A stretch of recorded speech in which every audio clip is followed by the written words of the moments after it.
ఈ రోజు 24/9/2024 ఉదయం 8 గంటల 30 నిమిషాలకు ఎన్యూజిడిఎస్ ఖమ్మం డివిజన్ సెక్రటరీ శ్రీ ఎం రాంప్రసాద్ అధ్యక్షతన గౌరవ రాష్ట్ర మంత్రివర్యులు శ్రీ పొంగిరెడ్డి శ్రీనివాసరెడ్డి ఖమ్మం వారి యొక్క క్యాంపు కార్యాలయంలో కలిసి జీడీఎస్లకు రాష్ట్ర ప్రభుత్వం అందిస్తున్న సంక్షేమ పథకాలు అమలు చేయాలని మన ఎన్యూజిడిఎస్ తెలంగాణ సర్కిల్ తరపున మెమోరాండం ఇవ్వటం జరిగినది.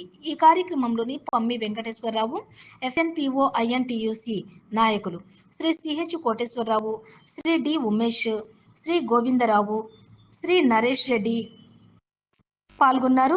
గౌరవ మంత్రి కలవడానికి తెల్లవారుజామున 7 గంటల 30 నిమిషాలకి వరంగల్ నుండి ఖమ్మం వచ్చిన డి ఉమేష్ మరియు నరేష్ రెడ్డి ఖమ్మం ఎన్యూజిడిఎస్ డివిజన్ కమిటీ తరపున ధన్యవాదములు మత్తే వెంకటేశ్వరరావు ఎన్యూజిడిఎస్ సర్కిల్ సెక్రటరీ తెలియజేశారు. రిపోర్టర్ భద్రయాచారి.